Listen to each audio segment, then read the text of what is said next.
had to hide away for so long. Where did we go wrong? Mr. Blue Sky, please tell us why you had to hide away for so long. Where did we go wrong?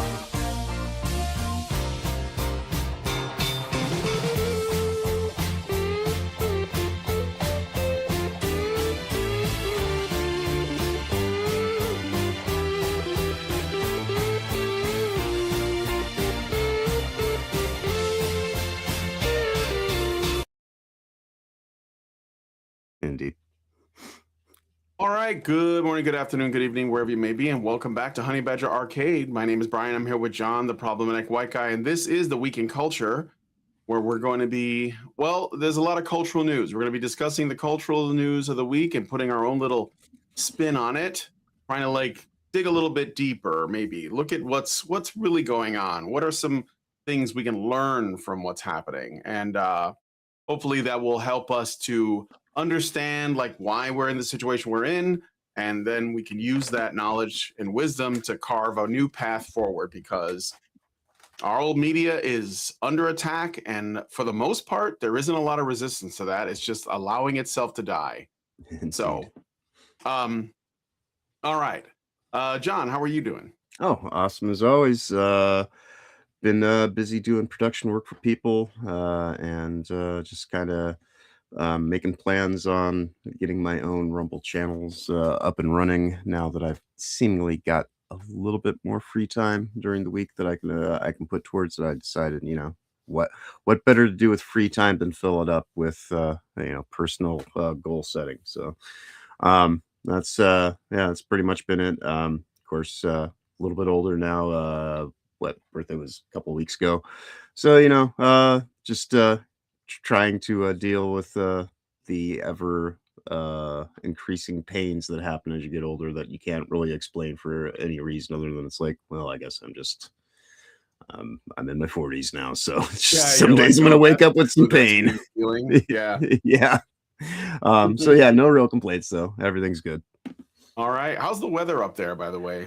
Right now at the moment it is saying that it is 16 degrees outside. It's showing some snowflakes, but to be quite honest, so the snowpocalypse this last week didn't really affect me in any kind of meaningful way. There was a couple days where it was below zero, but there really wasn't like a heavy wind or any kind of breezes or anything like that. So it was just like it was cold, but if you didn't have to go outside for more than 5, 10, 15 minutes, like it wasn't really that big of a deal. So Yeah. by the time I went out to get groceries, the sun was shining, most of the snow had already melted, so we didn't have to. Yeah, it wasn't Are really you bad more at of an all. indoorsy guy or an outdoorsy guy? Or... It all depends on what the situation is. When I was living in Washington, I used to be out all the time. But Washington State?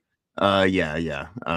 Lived in the Puget Sound area, Seattle. So all the So you were like, craziness everywhere. were you like, is it the city? Like you were like outside, but in the city, or like kind of in the mountains or Well, something? it's I was in the city in Seattle, and then I lived on the clean side of Seattle, which is Kirkland, which is like just kind of like a very pretentious gilded city where I couldn't afford to live there if I didn't have the job that I had at the time, because the doctor, she had her name on the lease for the apartment that I was at, which is why I had to move when I got fired with all that COVID stuff, and wouldn't get jabbed. But I just really like the not only the scenery out there, but the climate, and and then here it's just kind of like it's a Midwestern nowhere town, not much going on. It's a lot of cattle ranches and feedlots and things like that. So there's always just, and I live next to the largest railroad yard on the planet, so like there's always like smells of chemical diesel and stuff like that in the air. So these days, there's not much going on here. So it's like the line in Wild at Heart, when you find yourself in big tuna, you do one of two things: you either get depressed or you get going. So I spend most of my time just trying to work on whatever I can to try to improve the situation. So yeah, I hear that. Yeah, we got a lot of snow here last night, and I couldn't take the wife to work because where we live, there's like a hill. It's Mhm. somewhat steep, but somewhat. So I couldn't get up the hill because the road was too slippery. And my wife was like, "Let's just go back home, and Yep. I'll just call in." So Jojo, no I Jojo Cam today because Jojo, when my wife is home, Jojo hangs around with her. yeah. Especially when I'm doing shows because he'd rather be around somebody who's giving him attention. So that's Indeed. why there's no camera, no JoJo today. Sorry, guys. No worries. Um, Yeah, I remember back when I used to live in Roanoke when it would snow there in that part of the country specifically. It was even if it was 2 inches of snow, everything shut down because there's just so many hills and just yeah, be yeah, quite fraught with unintended dangers. And yeah, so and just even getting up hills, as you said, or was always a task. So yeah. many Lindsay and I people. are looking at potentially moving to Indiana. Oh yeah, Um, First off, well, for me, it's because it's be closer to family. But like, it would be nice to be closer to people I know. Because out here, I've met some people. I've made some, I would say, acquaintances that are friendly. But it's not like people you grew up with. So it's really tough. But right. anyway, Yeah. I just wanted to like set that up to let you guys know that's why there's no JoJo Cam. But we better get into the stories because we do have a lot to get Indeed. into. So before Indeed. we get started, I just want to ask you guys to please hit the like button on whatever platform you're watching. I'm streaming on YouTube, Rumble, X, Twitch, and Kick.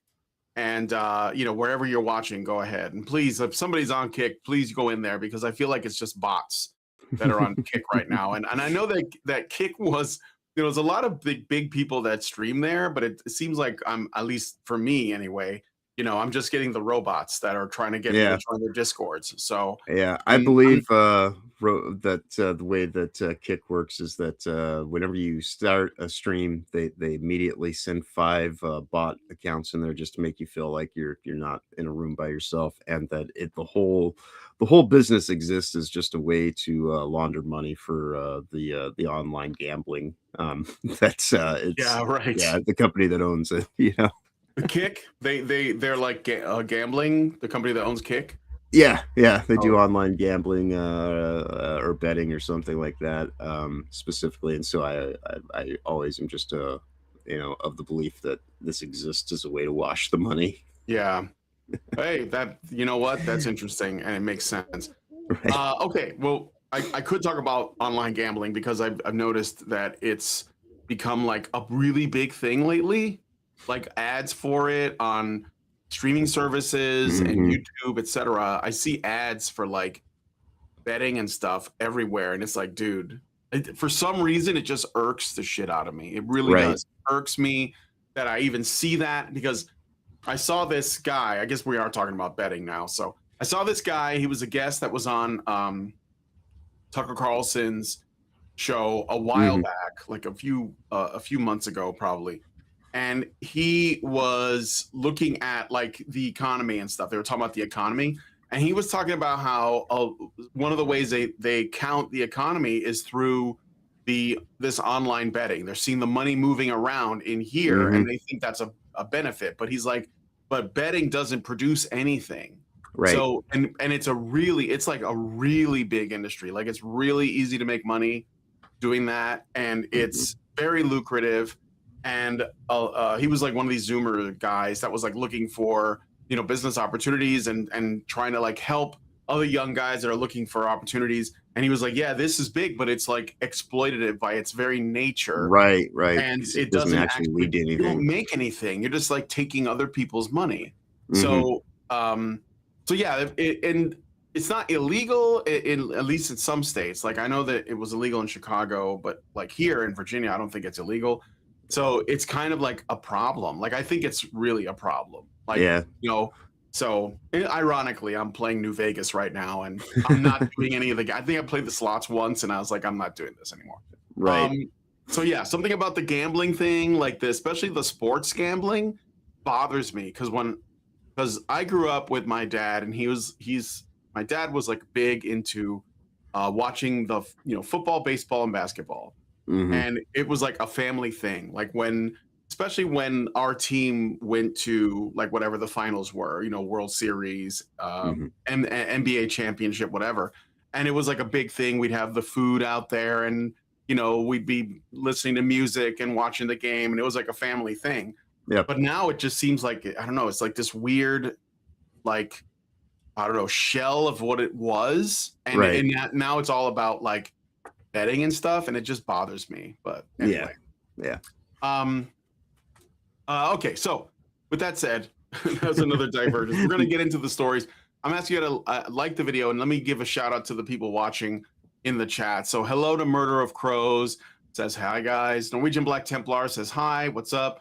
Robert Johnson says Lear, I'd rather bananas and rice.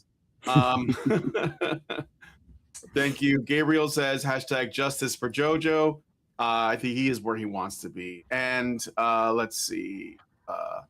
So Robert Johnson says it's a loss leader and promotional platform for the casino. Hell, CNN signed a deal with CULT-ure.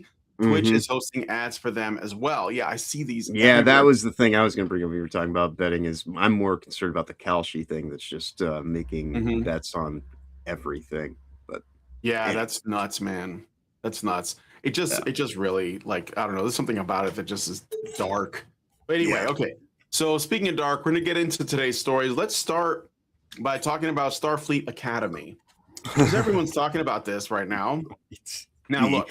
Acolyte of Star Trek. Yeah, it's the acolyte of Worse, because at least Kathleen Kennedy had her name attached to projects that, some people like. I guess Kurtzman has never done anything that anyone likes. Like he's just been.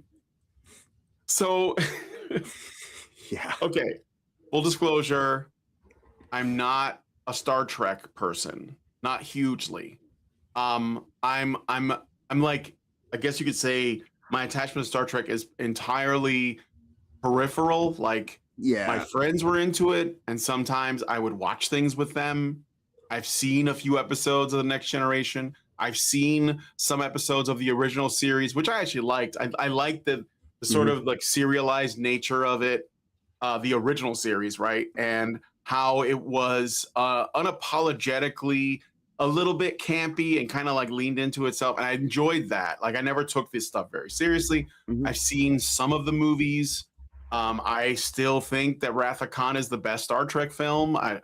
I don't think that that's debatable, no, really but that's me as a normie outsider tourist fan. Okay, so I don't have a massive attachment to Star Trek, but that being said, I still think that it is a fan base and an IP that deserves better, even if I'm not, like, can you like stand up for something that you're not necessarily into, but you think it is something worth protecting anyway? Yeah. Right. Yeah. I mean, I myself, I have more than just a general awareness to Star Trek. My dad, he grew up with it, and so when I was a little kid, I saw all of the original series multiple times. Watched Next Generation, Deep Space Nine, Voyager, pretty much, and then even Enterprise. I've seen all the way through, but I wouldn't. I've seen the episodes, most every one of them, but I couldn't really necessarily quote you anything. You weren't one of those people who I don't have obsessive encyclopedic knowledge of who did what on this episode. But I know enough to kind of at least kind of appreciate the purpose of it and what it's about, what it represents. And the guys who create it was produced by Desilu, right? The original series, which was the company run by Desi Arnaz and Lucille Ball, as you guys know from I Love Lucy. But they also they ran this company, and they also produced The Twilight Zone.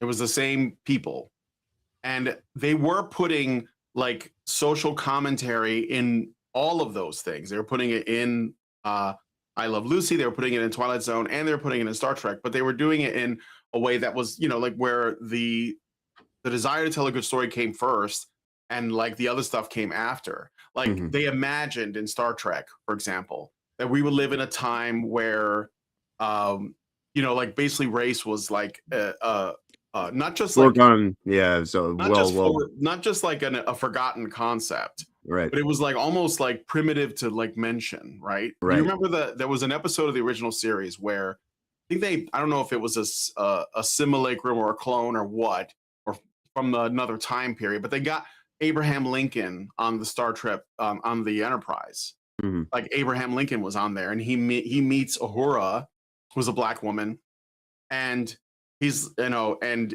he calls her like I think the negress is what he calls her, a negress, right? And he doesn't Mhm. mean it in a disparaging Yeah, way, no, it's just his, but nomenclature. he says it and then he apologizes for saying it, so for like noticing that she's black. And everyone on the ship is like, I don't see like why you have to say that, like I don't see why you need to apologize. We don't like see, we live in a world where there are literal like lizard people on different planets and Klingons and Romulans and like other things, so like the differences between humans, it doesn't register. Like it's like, Right. when you live in a world where with alien races, like yeah, like and they had also like basically, and the Enlightenment as an idea, this is what Bradbury is putting in it. The Enlightenment as an idea moved them beyond those ideas, those concepts. That was at least what his optimistic vision was, Mhm. right? So yeah, negress just means black woman. I know, but I'm just saying. But even then, like, the point is that Abraham Lincoln was trying to be PC, and the Enterprise crew, Uhura in particular, said, "Yeah, that don't worry about it. Like, we're not offended by that. Like, we're like trained to explore the farthest reaches of space. We're not going to get triggered by a word." Right. Especially something that is based on some level of actual kind of scientific connotation to describe someone, like I'm sure like, in all those various alien encounters, things get said that are just kind of like, oh yeah, well, I guess that's kind of Yeah, my level of knowledge of it right now. So you just kind of let it slide because there's more important things going on generally. yeah, you know. exactly. But Yeah. anyway, okay. So about Starfleet Academy is the newest sort of like, I guess, attempt Yeah. that Alex Certainly Kurtzman. can't say freshest because it's pretty No, rotten. not freshest. It's the newest attempt by Alex Kurtzman to make Star Trek, I guess, profitable. I don't know, but I okay. don't even know if that's their aim at this point. Yeah, right.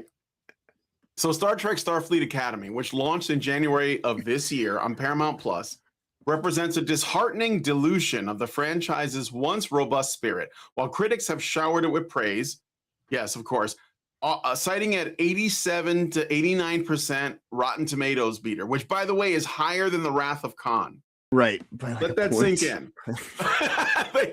They liked it more than the best movie that they had. Like, The Wrath of Khan is the best one because all it is, and I'm not saying this to like take away from it, but you have something good when you can base it on a piece of classical literature or classical writing. The Wrath of Khan is Moby Dick. That's why it works. Okay. Khan is Ahab, and the Enterprise is the white whale. And that's why the story of Wrath of Khan works really well. Plus, it was a continuation of an episode from the classic show. But anyway, this has higher ratings than the Wrath of Khan. But anyway, so the reason why they obviously gave it this for its fresh, inclusive, and youthful energy. The series feels more like a contemporary white young adult soap opera set in space. It's basically Dawson's Creek or Beverly Hills 90210 in space. Okay. Mhm.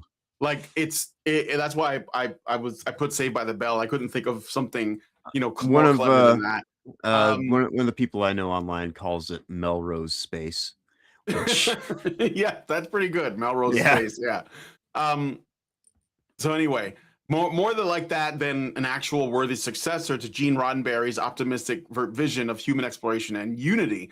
Holly Hunter's Chancellor Nahala Alki and this is like she's the Chancellor. She's got this barefoot, free-spirited hippie demeanor, an emphasis on emotional vulnerability.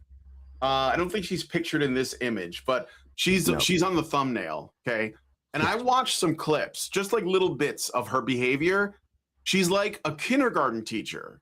Like she's like it's the worst thing for a Trek show I've ever seen. It's like they just stopped trying and they were like, fuck it, let's do the show we wanted to do.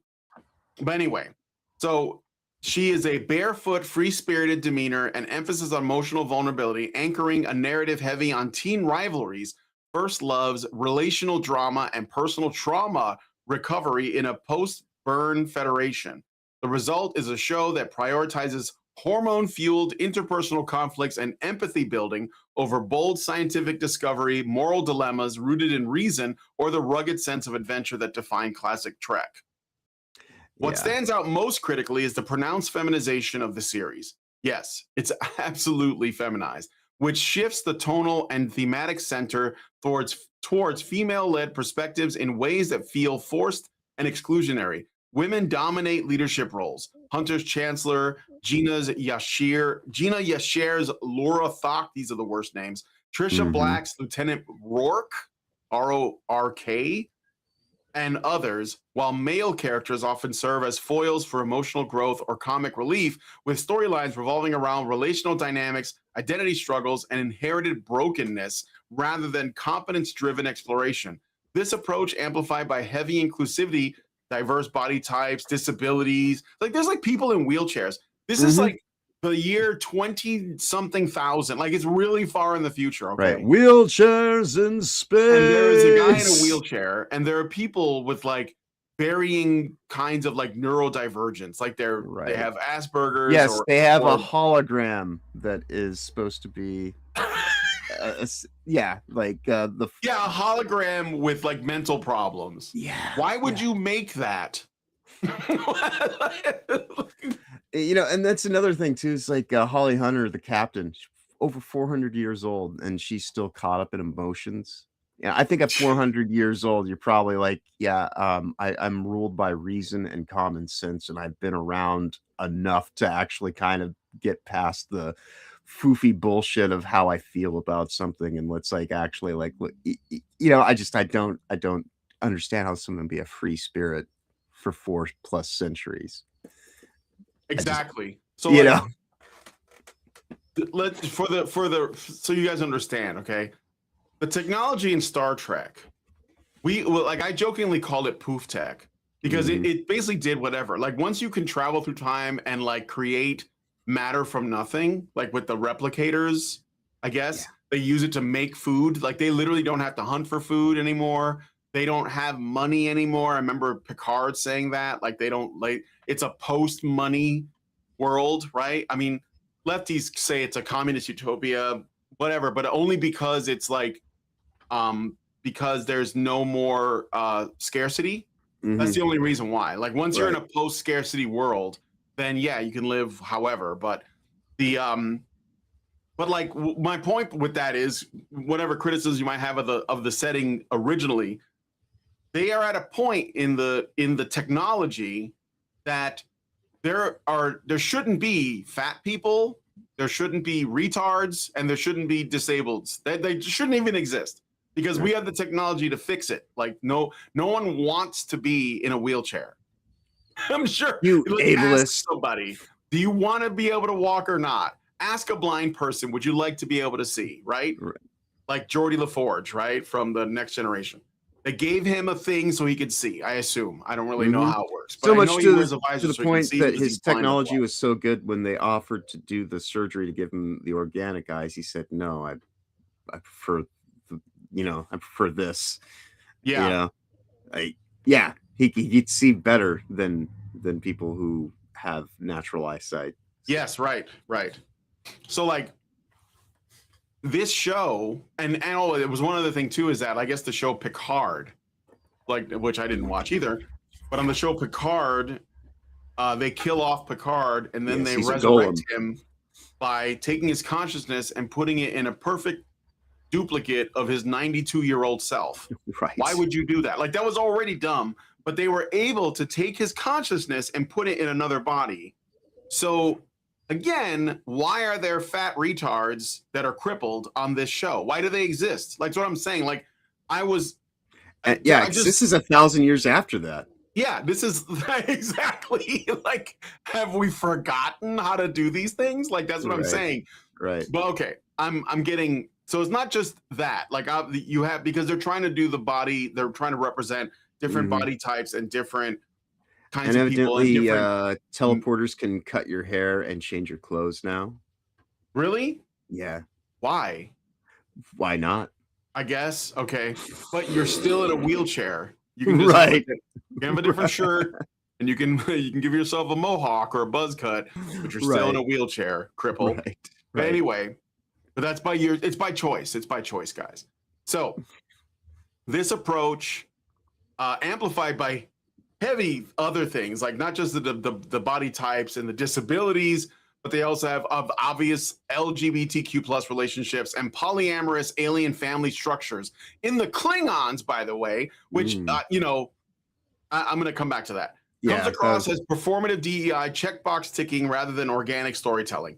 It trades the franchise's traditional balance of action, intellect, and universal humanism for a more insular, feelings first drama that appeals to a narrower demographic, alienating core fans who valued Trek's aspirational, merit-based futurism. And it's not getting watches. Like, no one's watching this show.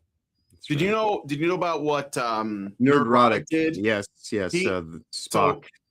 yeah, so Nerdrotic, it was around the same. I guess he basically did a live stream Uh-huh. where he had an empty chair with a Spock action figure, and it got triple the views than an episode of this show. Mhm. Like, this show got, I think it had like 2,000 views or something. That's the modern audience right there. Okay. Yeah, his concurrent watchers were 3 times as much. It's it is abysmal how badly this thing has been. And Paramount, evidently, there are plenty of first episode that a lot of these streaming services will go and put on YouTube as a way to entice people to subscribe and check out the rest of the whatever. Yeah. And out of that stunt with Gary surpassing its views for what was available on the YouTube side of it, it seems that Paramount is saying that it was always going to be a limited release to YouTube. But I think the speculation is, and this is what I believe, is that they're so embarrassed by what is right out there in the public and everything that's happened with Gary's stunt being so successful that they literally just pulled it off of YouTube because they want to hide from the embarrassment now at this point in time. And yeah, this show is so Paramount, the Ellisons, just taking ownership of it. If they wanted to earn some good faith with people, should probably cancel this thing immediately. Mhm. Don't even let it live out to the fullness of its contract, or even I would stop airing the episodes as quickly as possible and just completely delete this thing from the servers. Absolutely. Yeah, so we have it's bad. Like, it's bad, guys. I didn't watch the whole thing, but I saw some clips, and it's a bad show. Yeah. But what really pisses me off is what they did to the Klingons, or at least the Klingon in the show. But I think they're doing this to all the Klingons. Let's be real. Yeah. So why would I say that? Well, the Klingons have always been a race of warriors.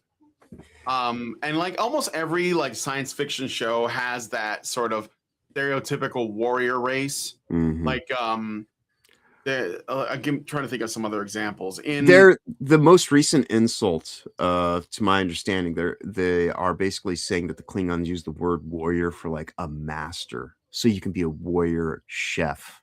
You could be a warrior God. garbage man. You could be Yeah. yeah. I'm a warrior janitor. Yeah. Right. I have mastered the art of mopping the floor. Right. Yeah. Oh God. Yeah. So okay. Other science fiction shows have had, it's sort of like a staple, right? You have like because in science fiction shows that involve space exploration, like Farscape, like Babylon 5, like Stargate SG-1. Mhm. I don't know if our Stargate SG-1 has a lot of space exploration, but I do know for sure Farscape. Of certain series. Yeah. Okay. Yeah. I know for sure Farscape has that. Babylon 5. And Babylon 5 has that. So like, and I used to joke, and Doctor Who even, like there were those guys that were like, I don't know what they were called, but they were like bald, stocky dudes, and they were basically like a warrior race. Yeah. But they were a little bit in Doctor Who, they were kind of comic relief, at least like in the later Doctor Who's. They were probably like a threat, in the earlier series. But like later they became kind of a joke. And I was always irritated by that. There was a trend that I saw where they would show warrior race types that were like proud and they had like an honor culture, and they would get kind of like, I don't know, they would get owned by the more enlightened, peaceful, and rational. Like that was like the thing that beat out this kind of like inherent, I don't know, dominant way of seeing things. And you saw it on Star Trek: The Next Generation to a degree, because I remember Worf, who was like, I didn't watch a lot of it, but he was likable. Like I liked him, right? He said funny things and stuff, but he was never effective. Like he would often get shut down. He would want to be like, oh, let's blow them up, and they'd be like, shut up, Worf, like, and then they would do something smart, and he'd be like, oh, okay. But like at least there was some respect. It didn't go all the way with it, and they left him in character. He stayed this kind of like I said, he was like a Klingon, and there was a certain they were like filling an archetype that they were supposed to be. And the thing is, it at least in part is a masculine archetype. Like that's what they were filling. They were honorable warrior types, right? This is what we liked about them. Gabriel says Sontarans. I don't know what that is. Yes, that is who you're talking about. I was sitting here because I kept thinking of because I do watch Doctor Who, but sometimes it gets a little bit. Oh, those are the Doctor Who guys, the bald guys. Yeah, all the alien races and whatnot. They look kind of like Humpty Dumpty in power armor. Yeah, as soon as you say it, that's exactly it. I know it begins with an S. I'm like, why? I like them. I do like them. I do Doctor Who reviews, and but Sontarans, yeah, Sontarans, and but anyway. So like the Klingons, they had this like it's a very masculine culture, and it's actually pretty similar to the Predators, the Yautja from the Predator films. And from what I understand, they actually copied the plot of Predator Badlands. Right. I was going to say, it's funny you should mention it that way. Yeah, because they literally copied the plot from Predator Badlands and just pasted it into Starfleet Academy. And the Klingon here, watch birds. Yeah, the Klingon here, he likes to watch birds, and he's really emotional, and he's like, and of course he's he's like, I guess one of his dads, he's got two dads, right? Oh my god, just thinking about it. And they're but they're like doing that whole same plot line where now the Klingons, they exist to fight toxic masculinity. They don't say that explicitly because that'd be a little bit too on the nose, but that's what's going on. And what bothers me about it is that they are taking it's like they don't think there's anything good about honor as a virtue and about a warrior spirit, which you need to fight evil. Like, however that manifests, maybe you're just, it doesn't mean you punch people in the face. It means that you basically tell the truth when it's unpopular. You stand up to, tyranny, whatever, right? But they just made it, and I think they haven't revealed it yet. I don't think, but I think this guy is going to end up making out with one of the other guys on the show. Oh yeah, they already he already I fucked some dude in the first or the second episode. Really? Yeah, he's hi, my name's Jaden. Yeah, no, his name is Jaden. Guys. Yeah, and he can't wait to show you his gay den. And his last name is Crag, which is where you can stick it, So. So terrible. It's bad, dude. It looks really bad. Yeah. But it's not very popular. It's not getting a lot of views, so I suspect it's gonna get canceled. I mean, if this season's already done shooting, then I guess we'll probably just get this whole season, and I don't see how they could revive it though. This thing is dead in the water. Yeah, if you haven't wasted the money on production dollars for anything yet, I suppose if it's already shot, go ahead and air it, I suppose. I don't think it really even that is in your best interest, but definitely don't go and spend any more money on filming anything else to do with this because it's all just diminishing returns. And if you're already dealing with money issues, stop wasting more. Yeah. Yeah, absolutely. Well, anyway, let us know what you guys think about this one in the comments. We got a lot of other ones to get to, so I'm going to move on. But first, let me take a look at what you guys in the chat are saying. So Gabriel Phelan Lucas says, ass burgers.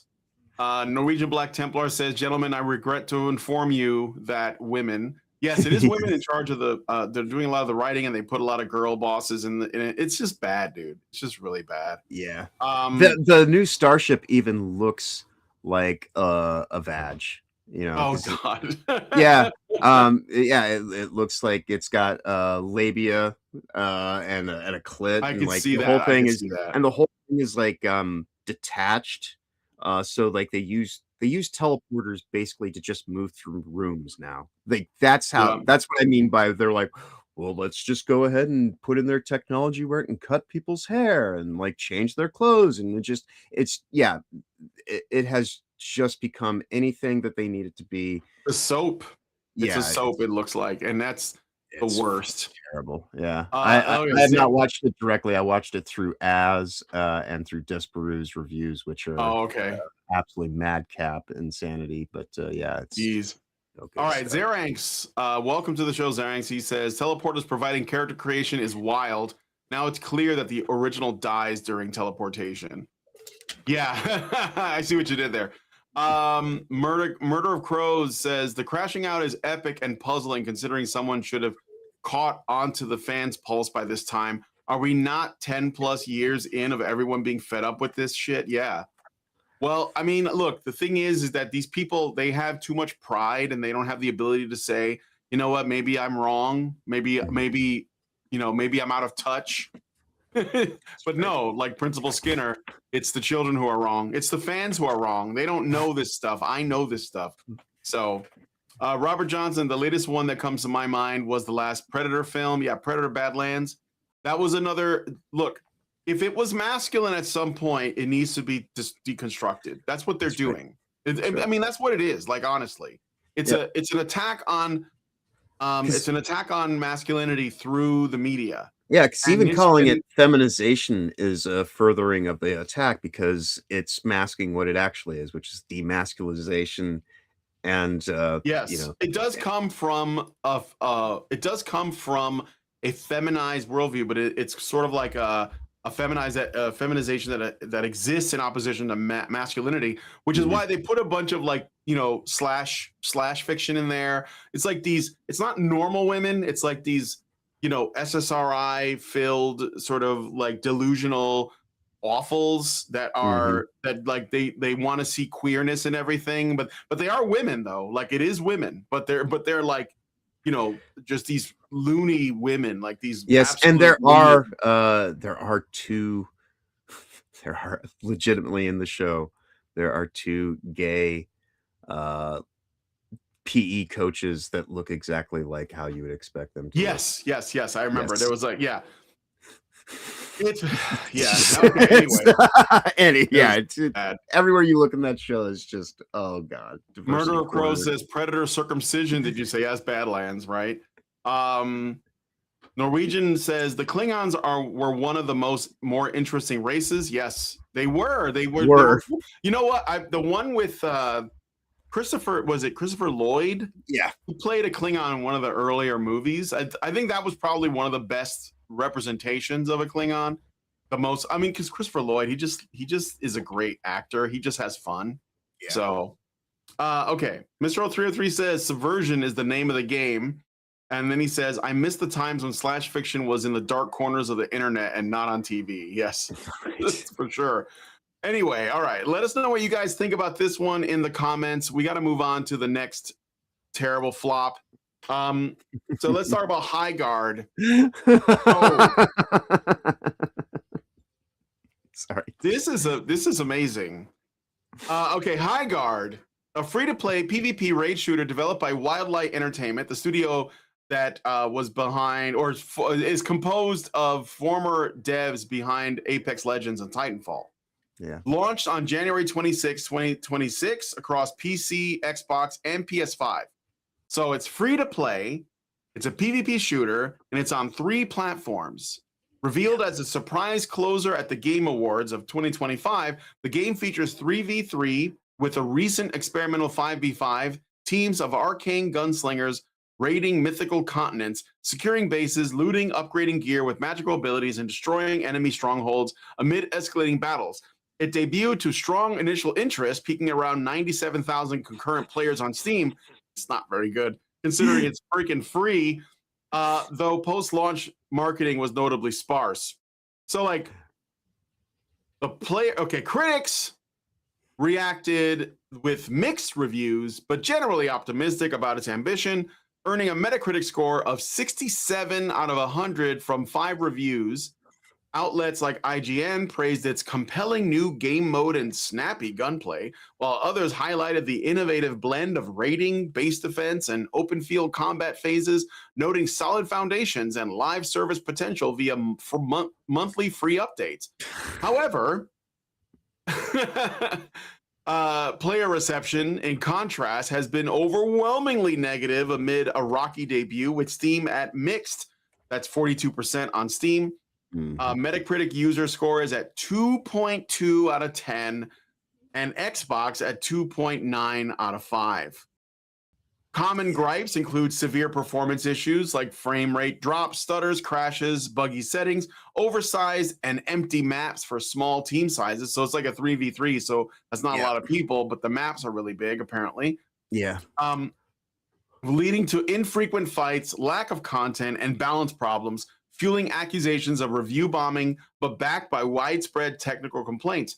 Devs have responded swiftly with patches. Earning a little bit of goodwill. Sentiment is polarized, with fans calling gunplay solid and the concept okay, while others predict a quick fade, though recent reviews show slight improvement. Yeah, but this thing, imagine this. Concord, and I'm going to bring that up again. Concord lasted 10 days before they shut it down, and it cost $40. This game is free, right? And no one's playing it. I'm going to look at the Steam charts real quick. Yeah. Well, it's funny because Will on Monday, we hopped in with him when he was covering the release, and we were saying, hey, let's see who can hit 100. Can we hit $100 first, or can they hit 100,000 concurrent players? And we thought we were going to get beat. And then as soon as seemingly we had Will had gotten $100 in gifted subs and donations and whatnot, that was the moment in which the numbers started going down almost immediately. So we jokingly saying that we were the ones who held off Highguard from breaking 6 digits. But yeah, the sad thing is about this too is because this game is just incredibly mid, and the thing that really, I think, undermined it more so than anything was getting that final slot at the Game Awards for advertising, because this was evidently, and that was Jeff Keighley's. He did this. I think he wanted to see how big dick swinging I can be, how relevant I still am in the game industry. He thought that he could just co-sign it and it would just be and a success, he thought he could. his name was He's the attached to it. tastemaker. And I can understand the company. Someone wants to offer you a thing, right? And it's kind of hard to not, oh wow. But someone there should have said, please, you want to go and give us free advertising. You don't want us to pay to have, but not the final crown jewel kind of placement. That's like someone at the Super Bowl saying, hey, we're going to give you like a free minute-long advert, right. It's just like those cost millions of dollars per second and things. Like, the idea that this company was, in some ways, I feel a little bit of sympathy for them, but also at the same time, they made the decision to agree to it. So they should have known full well, though, that we're not the game that you should be putting in this. They would have done better off if they didn't have any of the promotion, I honestly believe they'd probably be sitting at, probably uh, Oh, so 20, you 30. think Jeff Keighley promoting this game is what hurt this game?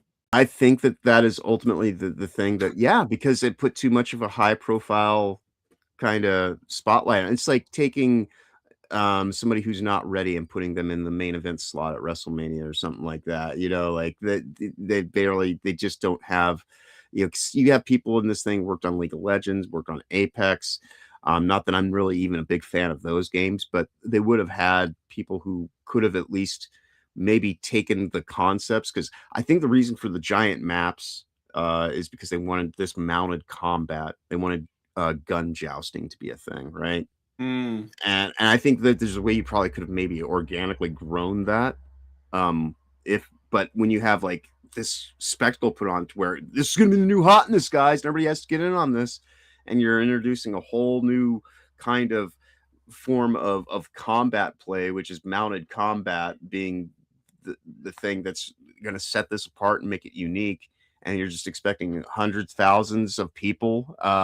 Even though it didn't even hit 100,000 on the Steam servers, but they were expecting hundreds of thousands of people basically to come in and just get this new thing like immediately, and you don't actually build it around that. I mean, this was a perfect storm of ineptitude and narcissistic tendencies coming into play, and just concocting a situation that just should not have been, and but again, they made the decision to agree to it, so it's kind of, buy the ticket, take the ride. So they kind of have to deal with the thing that they've done to themselves by, we were talking, with the Game Awards being a little bit more seemingly based this year than they have in years past. They saved that poison pill for right at the end of, I'm still going to do my thing, that like about how much clout we still have, and how this is still we're the power behind the gaming industry. And right. and this collapsing is just the cherry on the top of 2025 being the year of the indies dominating AAA kind of mindsets, and this whole idea that Jeff Keighley can just go and make a hit because he goes and says, I like this. This falling clown on his face is the greatest way to just kind of be like, no, fuck you. You actually have to make things that are legitimate and done in good faith, and not just because you Yeah. think that, I'm big dick swinging Jeff Keighley who can just go and say, everybody follow the thing, and people will do it because he's out of touch, and becoming more irrelevant by Yeah. the year. Yeah. But Highguard could have been a decent idea. If I think that the failure probably has a lot to do with the fact that they're entering an oversaturated market in terms of the genre of gaming. Like there's so many, my nephew got really into Fortnite back when it came out, and he's probably bounced around a few things like Apex Legends. I think now he's playing Valorant. So like there's so much out there already. And I don't know if it's like the right time to make another, like what seems to me to be a hero shooter, basically. I mean, sure, you have mounts or whatever, but it's still just a hero shooter at the end of the day, like Apex Legends, like Overwatch. So, I think you're entering like, and then Valve is coming out with one that's probably going to blow everything away. Like, obviously they gave us the original hero shooter, which is Team Fortress. And Team Fortress 2, which is still like going strong from what I understand. But they're coming out with a game called Deadlock, which looks really good, and I just can't wait to try it out whenever I'm able to. So like I think it was a bad move to enter an oversaturated genre, and everyone else is doing something like that. Like the extraction shooters, that's another one that's really oversaturated. I wouldn't make one. You still have Helldivers and you have Arc Raiders, which are doing really well.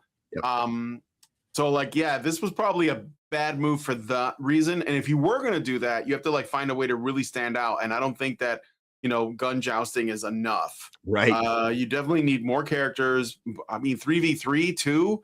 I mean, at least do like 5v5. And yeah, but I just think it's poorly timed. It was a bad choice to release that kind of game in this environment. I would like think about, there's got to be something else that hasn't really been done. It just seems like a lot of developers these days are just following trends, but they're like behind on them. It's kind of like that period where everyone was making a Souls-like, right? And so like everyone was putting out Souls-like game, and most of them didn't really make it. So like you got to do something else now, right? And this is like that. The extraction shooter, the hero shooter, those are, and you can't do the military one because that's owned essentially by, you know, COD and Battlefield. Right. Unless again you do something completely unique. Right. So yeah, I don't know.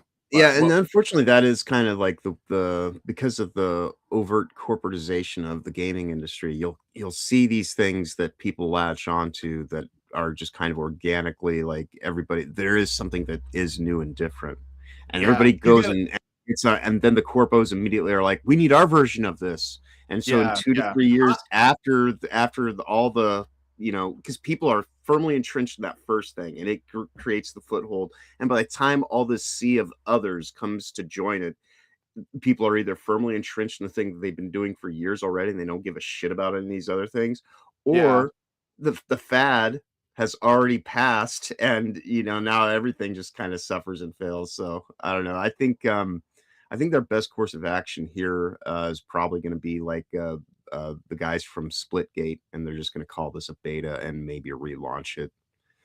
You know, that's the best case way moving forward. Otherwise, it's going to languish until it withers and dies within 6 months. Yeah, so the thing about the developers of this game, these are guys that used to work at Respawn, which are the devs behind Apex Legends and Titanfall, and they formed their own company called Wildlight Entertainment, and that's a company of about 100+ people. And most of them work remotely, but they're based out of LA. So they're probably like not as corporate but there still appears to be a, they're still, I guess, like, I don't know, their vision is too diluted and safe. Right. And that's kind of like why this probably didn't work, you know? Right. I think that gamers want something that has a sense of passion behind it. And that's what they're going to be drawn to, even if it's janky, even if it has issues. Like they like to see something where you can tell it was a labor of love, and this seemed like really like safe, and so that's probably why it hurt them. Yeah. Okay. It's just a sense-fitting game of sorts where it doesn't really so do sadly, I mean, it's not like dead yet, but it's got, you know, it's only been out a little while, but it's certainly seen a sharp decline in players, and streamers stopped streaming because they got bored. Oh yeah. Or they lost interest. So like it's you know, it's on borrowed time, and that's crazy considering it's free. Like, but I guess like as if it's free, it's easy to jump on, but it's also easy to jump off of too, right? Yeah, but like, well, I didn't invest anything, so I'm just gonna like stop playing. Right, but we are on Saturday. This thing released on Monday, and Saturday, if there was ever going to be a recovery day, this would have been it. Yeah, the weekend, right? Yeah, and this is at 15,000 right now. It's done. Yeah, this is basically dead. So anyway, let us know what you guys think about this one in the comments. I'm gonna look at some of your chats, and we're gonna move on to the next thing. So, Murder of Crow says Highguard devs are a shambles and crashing out all over the place as hard as they can. Some say it should not have launched per se, but have been just put out as early access. Oh, that would have been a good idea, actually. Even free at early access, I would have done that. Then like keep working on it. Murder of Crow says where it the case, they could have tweaked it further, but now what you see is what you get, and no one wants it. Robert Johnson says it's free, but some people currently want refunds on their time. So Real Free says the power of the Dorito Pope is imaginary. Yes. Yep. Norwegian Black Templar says Highguard is high on something, all right. Yep. Murder Crow says live streams have been cut short at launch day because streamers wanted to ditch the game ASAP. Misro 303 says it's like putting a women's match at WrestleMania. Norwegian says Team Fortress 2 will always have a special place in my heart. Yes. Murder Crow says as long as Deadlock doesn't morph into Flintlock. Well, it's a Valve game, so it's probably gonna come out when it's done. Like, I mean, I think that they're now the new Blizzard in that. Remember when Blizzard used to say, you know, release date when it's done? Yep. Now Blizzard is owned by Activision, and they just put out slop. But there was a time where they would put in a lot of work and they wouldn't release until they were really happy with it. And I think Valve is that. That's why we haven't gotten Half-Life 3. And I don't know that we ever will. So Um, You know, Steam Machine coming out. There is some, and not just the Steam Machine, but the Steam Frame along with it. uh-huh. I think there might be something maybe Oh, they to. might. Yeah. Yeah, I think they might just be Robert waiting for a thing. Robert Johnson says you can try Deadlock out now if you want to. Just join their Discord and ask someone to vouch for you. They'll let you participate in a playtest. Oh, that's cool. I totally check that out. Mhm. Mirror Crow says, speaking of janky, Neo 3 is so janky and few are having anything of the newly launched demo from just a couple of days ago. Well, that's a shame. Norwegian says, Team Fortress 2 is a game where you come for the gameplay and stay for the memes and community. Mhm. All right. Thank you for all your commentary. We're going to move on to the next one. All right, let's talk about Nintendo. So, yes, they did this. They did this. Yep. Let me see here. Nintendo has added a non-binary gender option alongside male and female for their Mii characters, as well as same-sex romantic relationships and customizable dating preferences, including bisexual, pansexual, aromantic, asexual, or none. What's the difference between asexual or none? Oh, well, whatever. To its upcoming Switch game, Tomodachi Life Living the Dream, set for release on April 16th, 2026.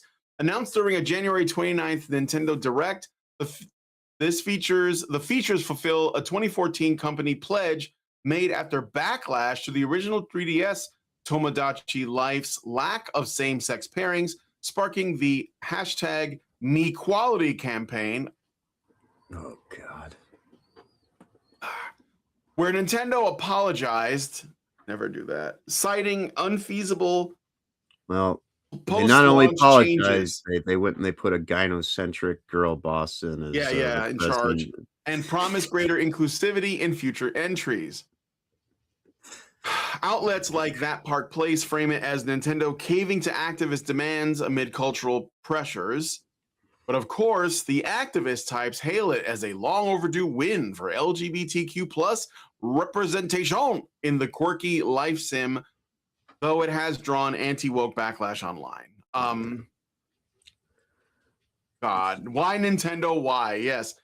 So yes, they did put a woman in charge. That's definitely a big part of it. That is a huge part of it. I gave up on Nintendo after the Wii. You know, it seemed like it was getting too aimed towards the casual people that didn't really give it. Stopped seemingly being about gaming first and started just being like anything else. And now at this point in time, if you're, you know, and I know it's going to sound incredibly sexist and misogynistic, but if there's one area of business where women shouldn't be made presidents or the final decision makers in anything, it's the gaming industry. And people could sit here and be like, how dare you? Common sense is how I dare. I don't think that women should be making final decisions in the gaming industry. You guys think the Japanese version of this game has this? Doubtful. I think this is specifically a Western thing, right? Yeah. That's what I'm guessing. A Western thing, like only in the West. So, and then the other thing is too, is that, okay, they put this in there and not that I had any interest in playing this game or anything, but, I wonder if there's going to be like some data that comes out later that shows exactly how many players actually use this, actually made a non-binary character or engaged in same-sex relationships or whatever. Right. Oh, it'll be just like so many other things. Will be like, found out that it was just straight white guys crossing. Yes, Nintendo's audience is younger in general. Yes. This is weird for that reason. And by the way, I hate to be the one to break it to you guys, but where is the thing I was looking for? Pansexual, aromantic, asexual, or none, those things are not a thing. I'm actually being very charitable by saying bisexual is okay. Like, I'll let that go. That's fine. But pansexual, aromantic, asexual, and all these other sort of like, what do you even call them? They're like made up Tumblr sexualities. They're made up. They're like Right. they're made up by narcissists who are trying to like convince people that they have a unique way of experiencing affection that no They're one else forms has. of That's why they're doing queerness. that. They're forms of queerness, you see. Yeah, they're yeah, exactly. They're forms Yeah. of well, More gender identity fuckery. yeah, that's the thing. Like gender identity and these like sexual orientations are not the same because gender identity is what you are. Bisexual is what, or like, is these like sexualities represent what you're Right. attracted to. Yeah, Kurt Metzger earlier this week, he was saying something that I thought was absolutely just profoundly wise about Yeah. how they try to fill people's minds with senseless nonsense, like all these different genders, when just by a matter of natural order of things, common sense, there are men and women. There are two sexes, right? And then the way that people think about politically, you know, that's where there's actually like this kind of wider spectrum, but they want you to just be like, no, you're left wing, you're right wing, you're Republican, you're a Democrat. They try to like make this this bilateral system of or a dichotomy of choice in something where it's actually all over the place on how you encounter things, what you think about issues, and all this and that. But something that's as clear cut as, are you a dude or are you a woman? That they want that to be, so they want you to not think enough about the things that are actually important to think about, and way too much about needless shit that doesn't even have anything to do with reality. And I was just like, wow, that really kind of does explain a lot about where we are with our current state of society and culture in this country right now. Yeah. Yep. Let's see what you guys are saying. Murder of Crows says Nintendo is bar none the most youngin oriented game console. So why? Yes. Yeah. This Gabriel to me says looks a like decade in the making. this Go looks ahead. like I was gonna say, I think that this is kind of the thing that's gonna like be the next Roblox. Unfortunately, I think this is your new pedo playground. Mm-hmm. Yep, that's true. Master Goa says these people are all competing to be the rarest gay. It's all gay, but they want to be the most unique gay snowflake that only 3 other people are. Yes.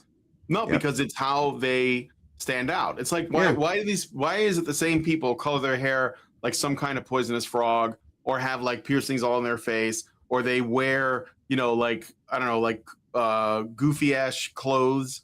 Right. Because they're trying to find a way to stand out. That's what it is. They want to be seen as unique. They want attention. And I'm not, I think it's just they have a personal issue that they have to work through. And I don't think we should be encouraging that, which is why I'm against this stuff, because it's not good for them. Like, there's a difference between, being nice to someone and being kind to someone. You're kind to someone, or you're good to someone, you're telling them the truth, even if it hurts, because you're trying to protect them from themselves. Yeah, So, I think for the most part, the majority of gay people, they just wanted to be able to live their lives without having to worry about getting, assaulted and, whatever. And for the most part, that's exactly where we are. And that works. But there are a certain set of people within that they still want to be precious, and they want to be catered. And, and so just being accepted and actually getting the thing that so many gay people wanted, that wasn't enough. And so now, like, they've been betrayed by even their own gays, and so now I have to go and be it seems like they're doing anything they can, but other than to just own up to the fact it's like, you're gay and no one cares. It's fine, live your life, you got exactly what what I really wanted was all the attention. It's like, okay, so thanks. And now it's people that don't know when to actually even appreciate that they've achieved the equality that they so much sought for. But that's why it's all about equity now. It's not equality. I want paybacks. I want vengeance. Revenge, what it is. Well, anyway, so that's sad, but Nintendo caving is not new. I think that, like, there's really no big devs or console builders or whatever that are not compromised to some degree. I mean, they got Games Workshop, they got Nintendo, they got Sony, they got Microsoft, they got basically, Activision, they got EA, they got Blizzard, they got all of it. So what we shouldn't be looking for the people who are not woke. We should just be looking at, like, expecting that they all are, right? And they're all going to cave to this.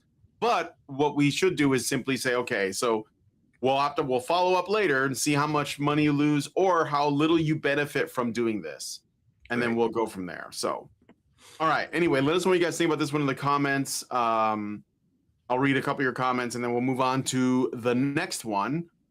Norwegian says, Nintendo thinks we care about preferences, but what we actually want is Leon S.S. Kennedy. Second week in a row. Murder of Crows says, do they do it to qualify for that sweet, sweet dim rock money? Yes. Well, yeah, but that's like that's also very limited. Like that's only going to last for so long. Master Goa says, it's funny that the people who hate labels divided the LGBT into a zillion labels to win the oppression Olympics. Yeah, they don't really hate labels. Yeah. They're lying. They like labels that are good for them. All right, I just saw this one online. I thought it was funny. So it's not really something I did a write-up for. But apparently, Microsoft banned Jeffrey Epstein from Xbox Live in 2013 for harassment, threats, and or abuse of other players that was severe, repeated, and or excessive. Gee. I guess Jeffrey Epstein needed to get good. Right. And they have here's a email about it. geevacation@gmail.com, huh? Mm-hmm. So yeah, I thought it was funny that they did that. Although I think that Bill Gates was confirmed to be on the list. Most so maybe definitely, yes. Most yeah. definitely, yes. Yeah, he is. Yeah, I believe he was. Maybe he was like they were fighting about something, and I don't know. It's kind of weird. So yeah, Jeffrey Epstein played, I guess, something on Xbox. What was the game? Does it say? No, it doesn't say what game it was. I mean, just Xbox Live. Okay, well that's interesting, isn't it? All right. Well, now we're gonna move on. We're gonna talk a little bit about celebrities, celebrity culture stuff. Okay, so you know that there's ICE protests, there are ICE protests all over the country, and of course Hollywood, they can't keep their mouth shut. They have to say something, and I don't know if it's because they're trying to get work or they think that they're under this impression that people give a shit about their opinion. And Robert Johnson says, in before Epstein was banned from Roblox, Ultimate Gamer Epstein. Bill Gates' wife divorced him over his public ties to Epstein. Yeah, that's right. So anyway, we're gonna look at this. This is Molly Ringwald. For those of you guys who are too young to know, Molly Ringwald is an actress that was big in the 80s and hasn't been big since. So she got nothing to do, so she complains on Instagram. So Molly Ringwald posted an emotional Instagram video on January 27th, reacting to the fatal shooting of ICU nurse Alex Preddy by federal agents during an anti-ICE protest in Minneapolis. In the 4-minute clip, the 80s actress described the current U.S. government as a fascist government. Shocker. Is that new? Not one becoming fascist, but one that already is, while accusing immigration and customs enforcement of brutalizing people and tearing families apart. So let's take a listen at her video. It's 54 seconds, so it's not too bad. Molly Ringwald, yeah. Oh, it's a little quiet. Oh, you can't hear it. I gotta restart it. Yeah. Hold on a second, guys. Just give me a second here. All right. Yeah. This week, while you're taking care of that, we were watching Man on the Street videos, and one of the protesters at a thing had a sign that said "Stop fascism," right? But but they evidently they forgot the S, so it "Stop facism." And so we've been going on. Yeah, we've been joking for the last few days how we're all completely fascist. Yeah. I am fascist as fuck, man. Like, if your face is all fucked up, I want nothing to do with you. All right. Let's listen to Molly Ringwald here. If you look at what happened in France, where I lived for a few years in my 20s, they were taken over by the Nazis. They were invaded. They were taking over a lot of Just people. For the record, Molly Ringwald was not in France while the Nazis took over. Right. That was decades prior. It was way before that. She's a little off. She wasn't present when the bombs dropped. She's not like a long-lived like Numenorian or immortal. Right. She's not a Highlander. Not a Highlander. Yes, she wasn't there. I think she was trying to say she visited France, which is a weird flex. And by the way, France was involved in World. Did you know France was involved in World War II? Did you know that? Right. Well, Molly She's trying to Ringwald is here to establish tell her credibility to speak on these things. All right. It's just a weird thing to bring up. Like, I don't know. They were invaded. They were taking over. A lot of people collaborated. And then there were people that did not collaborate and were part of the resistance. Eventually, they got their country back. And those people who collaborated were found to be criminal. That is what's going to happen. So she's saying that because we collaborated. Mm-hmm. Let me finish what I wrote here. Whew. All right. Her strongest remarks targeted supporters of ICE or those remaining silent, drawing a historical parallel to Nazi collaborators who faced accountability after World War II. Ringwald warned that people who prioritize self-interest over protesting these events are going to be seen as collaborationist. She pleaded for followers to use your voice in protest, framing the issue as a moral imperative rather than a political one. Though her comments sparked backlash from critics who viewed them as inflammatory of out of touch. Yes, she is. So yeah, and she stands by that regardless. So she's basically like, you're gonna be found to be a collaborator, and I guess that means you're gonna get some comeuppance. This is like a threat. I don't know if you guys know that. Yeah. So I mean, not that Molly Ringwald has like any real, I guess, like there's nothing to back it except her words. It's just rhetoric. It's a really crazy thing to say. Right. Narcissistic rhetoric about just you wait till I have a chance. It's like, oh, so what you're saying is you're the exact same thing, but worse, because now you're going to go and actually act out of supposedly having a better understanding, and yet you're still going to commit to the same kind of shit because you want to get even. Real way to sell your high-mindedness and all this compassion and whatever that you're talking about. It's clearly not just a way for you to virtue signal while you cope and seethe and just bide your time until you can do something to get even or worse. No, that's not what this is. Yeah. And also, she's not the only one though that has some choice words.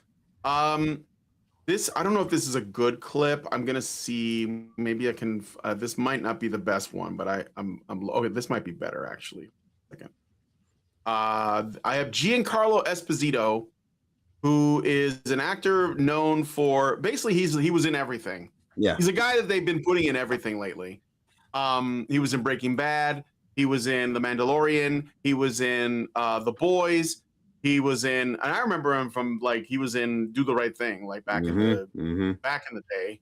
So anyway, here's Giancarlo Esposito. Some very rich old white men are exerting their power to suppress our own people, thus creating a feeling of civil war in the streets, preparing the haters to hate, teaching them. Hold on a second, I'm getting feedback on my thing. Yeah. How to not even trained right, to kill. This is all a preparation for a very insidious problem that's happening in our world, and for me, I have to speak out that we will not be iced out. This is not going to happen. They can't take us all down. If the whole world showed up on Putin's doorstep or on the Iranians' doorstep or in Washington, it would stop. They'll kill 550 million, however, but the rest of us would survive with a new. This is time for a revolution. What the fuck, bro? What is he saying? I think he's going on tough, but you look zesty as hell, by the way, with that fucking scarf and those glasses. But anyway, it's wild that you're like, yeah, people are gonna die, but we got to change things. Like, are you gonna be stepping up, motherfucker? Are you? No. He's gonna be in his bunker. No. It's time for it, and they don't even know that's what they're starting. But we have to be strong enough to know that we can change the world. We have to change it from within. So if I'm spiritually ready and right, you know, and I'm ready to understand other people and to agree to disagree with them and say, okay, let's find the solution together, then that starts to change things. Not by deporting immigrants, not by killing brown and even white people on the street. It's crossing over now. Oh, you had to say that because Pretty looked a little white to you. I was gonna say, like, you're gonna have to bring this up. I mean, we know he's not white, but believe me, this is gonna really spark the nature of so many people who are gonna show up and say, no more. I'm mad as hell, and I'm not gonna take it anymore. Wow, he quoted a movie. You guys ever heard that quote before? I'm mad as hell, I'm not gonna take it anymore. I've never heard that. And This guy's what? No way. Okay. So I got one more. I like Network so, okay, too. let me just Good read this movie. thing. So Giancarlo Esposito. He is the acclaimed actor known for roles in Breaking Bad and beyond, made headlines with his fiery comments saying it's time for a revolution and that we will not be iced out. I don't even know what that means. I think he's trying to make that happen. I don't think that's going to happen. Like that saying or whatever. And then we got another guy, John Leguizamo, who I think this is hilarious. John Leguizamo, the Emmy Award-winning actor known for films like Romeo and Juliet, which I didn't watch, Moulin Rouge, which was crap, and John Wick, which I didn't know he was in, posted a short, direct Instagram video on January 28th amid widespread outrage over ICE-related incidents, including the fatal shooting of ICU nurse Alex Pretty, of course. And he delivered a blunt ultimatum to his followers. I think it's right here. I'm not really sure.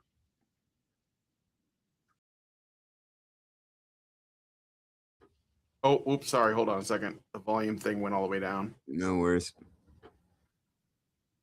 Oh, I got to put it on the... I'm not sharing it with the people. Sorry about that. Unfollow me. Don't come to my shows and don't watch my movies. Yeah, so that thing that you already weren't doing. Yeah. Yeah, right.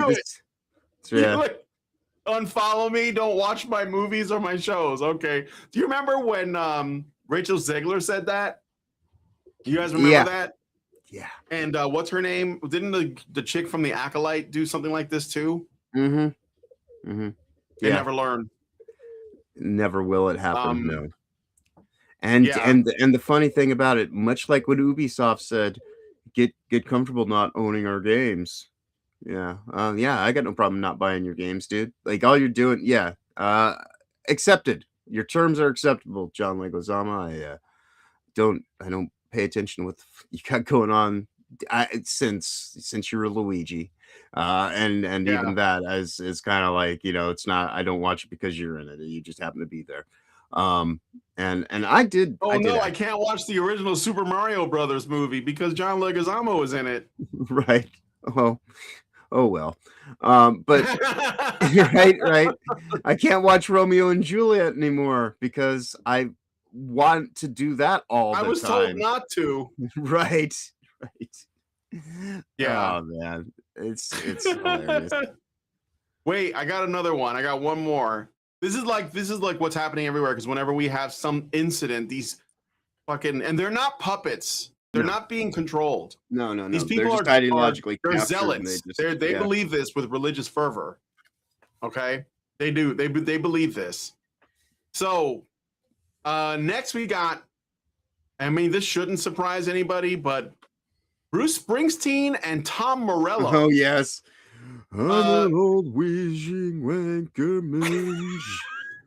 I'm here to sing. Yeah. I'll talk about Tom Morello. If you guys don't know, he's the Rage Against the Machine guitarist and longtime activist because the whole band is fucking that.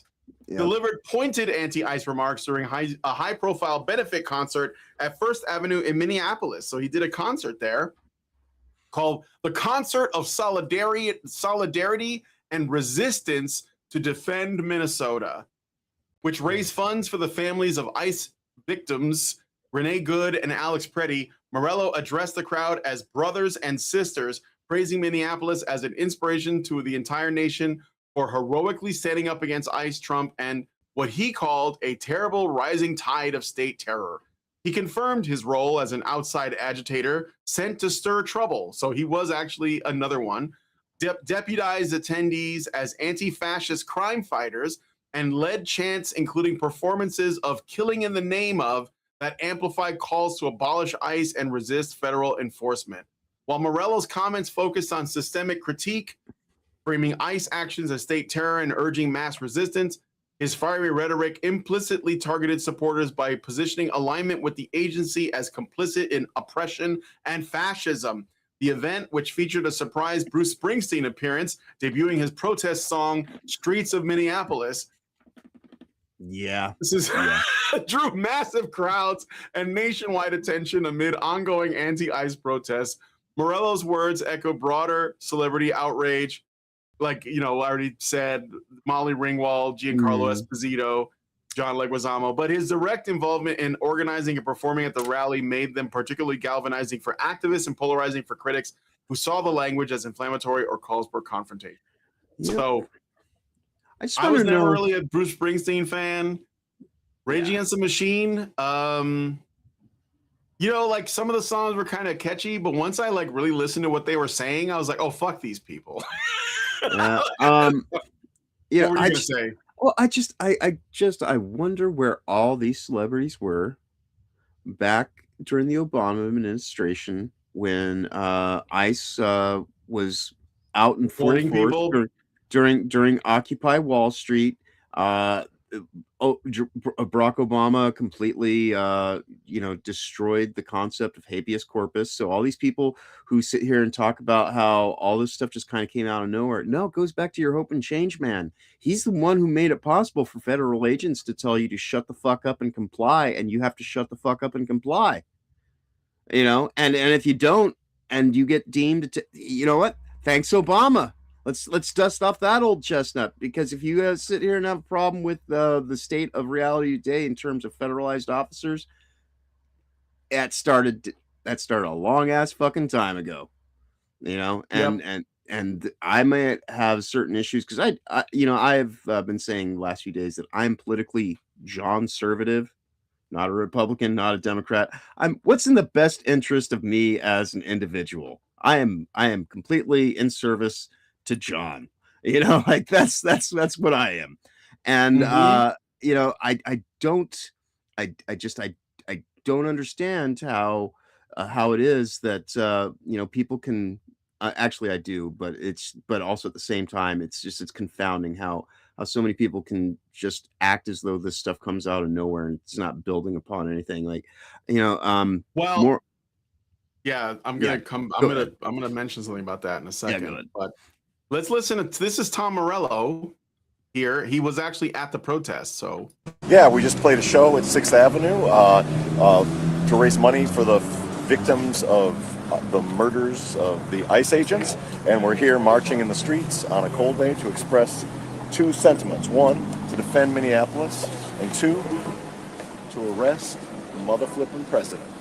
I've seen a crowd of people at 6th Avenue today who seem to be filled with solidarity and resistance, and we tried to create a little bit of the world we'd like to one day see in that venue, as opposed to the world that we're seeing on these streets, where state terror is murdering citizens and harassing the country. Harassing the country. Okay. All right, buddy. All right. So I want to share one more thing that I was trying to bring this up before, like a while back, and I couldn't find it, but then I found it. It was a video clip of why this is all happening. And what I mean is it's not organic, but people like Tom Morello, Bruce Springsteen, Molly Ringwald, Giancarlo Esposito, John Leguizamo, George Lopez, all these other actors, these adult pretenders, they're all taking the bait on this. They're all useful idiots. Yep. Right. But this is not organic. And I'm going to find the clip that I was looking at that I was trying to find before. It's in my history here on X. And I'm going to show you guys because I think it's absolutely great. where it explains how this was supposed to happen. Here it is right here. All right. So I want to show you all this. This guy in 2023 was on Joe Rogan. Yep. You know this one, right? I know this one because I was basically this guy 15 years ago saying how all this shit was. But yeah. All right. We're in the Bolshevik war right now, bro. And right now what's coming up is all the pride stuff is going to be, okay, so I had this woman come on my podcast. Her name's Mel K. She goes, I've been talking to some people in the intelligence, and they go, this gay pride stuff is going away. And the next thing you're going to see are immigration riots. This is going to be right around the next election. So hand to God, we do this episode. Next day, Starbucks is like, we're banning all the pride stuff. And now you start seeing these they're putting little breadcrumbs out, man. Little breadcrumbs. Oh, I saw this one thing in Chicago. Oh, yeah, illegal immigrants are upset about where they're staying. And these illegal immigrants who speak no English are holding up perfectly written English signs saying we're tired of how we're being treated. And now you're starting to see this over and over again. Eric, so everyone's always like, when all these Republican governors are like sending these immigrants all over the country, everyone's like, yeah, you're showing those Democrats. Bro, they're moving assets. I know it sounds crazy, but that is 100 what do you mean they're moving assets? What do you mean? Dude, these guys coming into the country, bro, have you seen them? A lot of them are Chinese, and a lot of them are military-age people. Too. And I'm telling you, they're moving, and this is what's going to be right around 2024 election. Immigration riots, people going nuts, and as listen to this, and you'll start seeing all the little breadcrumbs. I'm telling you, that's what they want you to think. You're buying it. Oh, I thought they're moving assets, bro. You're the puppet. They're moving assets. What do you mean, like military people? Dude, study the Bolshevik War. It is happening in real time. 100%. But I just wanted to get that out to everybody because I'm trying to warn people. This is what's next, dude. I mean, that's what's happening. Oh, yeah. That's why I get so annoyed when people try to like dismiss it as something else other than commie shit, because that's what this is. This is a Bolshevik revolution, and these idiots are falling for it because of their emotional way of seeing the world, hook, line, and sinker. Tom Morello is not a fucking communist genius. He's just another useful idiot that, you know, he's more just like all the others, so that you don't pay attention to what's actually going on.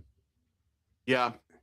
And it is all a distraction. That's why, like, when I think like the last week I did my news show, I didn't talk about the Preddy shooting because I said, well, look, every week there's going to be something else, right? Like there's a good, because they're creating the conditions for distractions, because like when you have, you know, like riots going on and they're, why Minnesota? Well, I don't know, maybe because all the other states are just like working with them.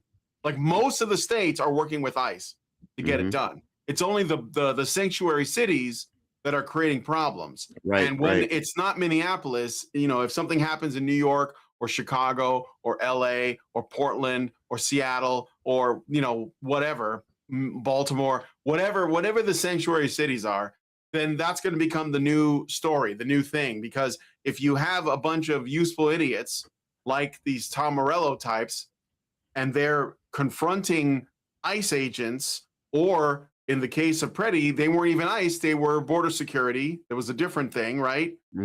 Customs and border security.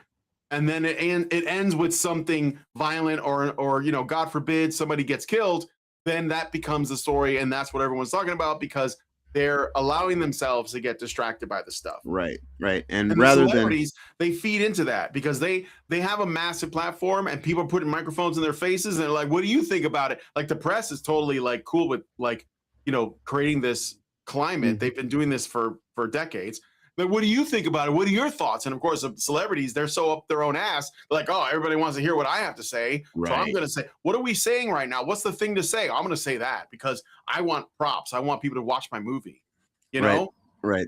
Yeah. And they want people to be so caught up in all these weird distractions, while at the same time, a bill goes through Congress that for billions of dollars funds both ICE and illegal immigration activities on the exact same bill. And so it's like, you know, it's like, look, you are being and this is why I don't get too caught up about who the president is. It's like complaining about problems with your car's engine and blaming the fucking hood ornament. You know, a president is a hood ornament. Unfortunately, the sanctity of our nation is compromised and corrupted a long time ago. Unfortunately, and the powers that be that are behind it all are what I will refer to as the military-industrial complex. That seemingly have a stranglehold on regardless what administration or political party wing is in power. They own the fucking bird, and they're constantly moving towards their own ends, and they would much rather people be caught up in the distraction than the actual actions that are taking place. Because that bill happening the way that it did, it's like, well, you're gonna sit here and try to, like, just act like that. How is it that a bill that ICE is supposed to be in opposition to illegal immigrants? How is it that you have a bill that actually funds both of those very separate things, completely, just in opposition to each other in the exact same bill, and they both get billions of dollars? Unless you're constantly trying to keep this grinder of just keeping people in an emotional state of disorder and distraction in play, while you go and carry out all these actual activities that will ultimately undermine the sanctity of the nation, to try to put it into a tipping point of a civil war so you can enact forms of martial law and actually, All right. that's my take on this whole thing, is that this is Yeah. constantly working its way towards how do I get to where I can legally strip you of your civil liberties and your constitutional guarantees and make you a terrorist. That's where we're going, and it doesn't matter which political party that you feel connected to. The people at the top, more than likely, are already corrupted and have long since given up any kind of consideration about how we live our lives, because they're completely just beyond that, and they're in service to the powers that be that want this to happen. It's unfortunate, Yeah. but. And I was saying this 2030, the music video that I made back in college was about this very thing. And someone destroyed it because they didn't like the fact that, like, I was suggesting that, the person in office at the time was somehow, not a saint, and it's like, I don't know. Again, I'm a John Spiricist, and I don't trust the government.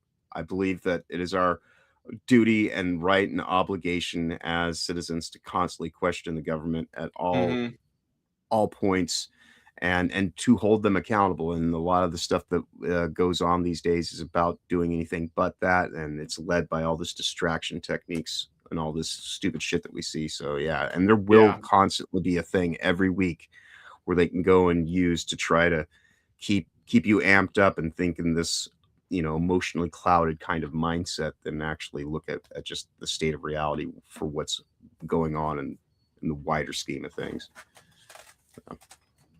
All right. Well, let us know what you guys think about this. One of the comments, I know it's a bit of a heavier one, but I wanted to talk about it anyway, because it is like, and again, we are looking at celebrities and this kind of like, it's part of our culture too. These people, right? The music industry. I mean, not surprising stuff, but it is true anyway. So, okay. So let's see. Mr. 033 says self-interest is when you don't want to pay millions for illegals. Yes. Robert Johnson says they do not have a problem with authoritarianism. They are the authorities when they have the power to practice it. Yes, they believe in authoritarianism when they do it, not when you do it. Many of you will die, but that's a sacrifice I'm willing to make, Mr. 033 says. Murder of Crows says it's not like GM, Ford, IBM, etc. We're not precursors to contemporary apex automation, mechanization, and digitization industrialists aiming to grab up and lock down everything to everyone else's detriment. Yep. For their Modify utopia, us they're all. being the operative world, by the way. Yeah. Yep. Nobafan sends $1 and says it's frustrating to hear people try to both sides the suicide by cop incidents to Charlie Kirk. Can someone ask where Charlie Kirk's values got him and how sorry the commies are again? Yeah, no, this is, I know people do that, and it's like these are not the same. They're like Charlie Kirk was not engaging in any kind of like aggressive or confrontational behavior. He was going to asking colleges questions and and very, very calmly having conversations with people. These people are martyring themselves. You see you saw the lady who grabbed the flashbang, right? Mm-hmm. What does that do if you grab a flashbang? What happens? You get burned, right? I assume. I mean, I've never grabbed a flashbang. Well, it's kind of like the whole thing about if you let a firecracker go off on your bare hand, you might have a little bit of. But if you go and wrap your hand around it, yeah, you're gonna lose some fingers because. Yeah. Why did she do that? I mean, that's what I'm saying.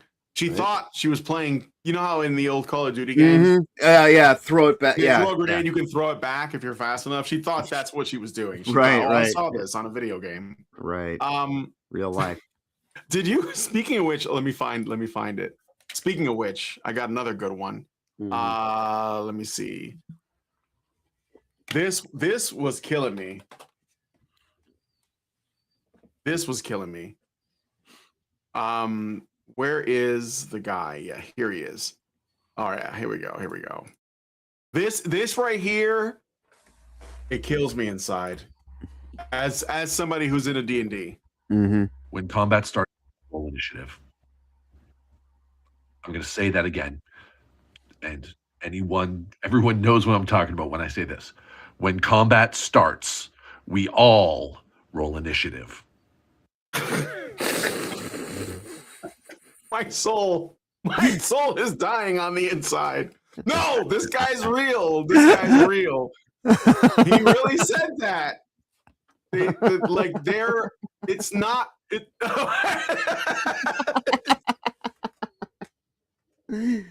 Oh my God. These people, this is how coddled and protected they are. This is how safe their life is. This is how they're divorced from reality. We roll for initiative when combat starts. Oh God. I mean,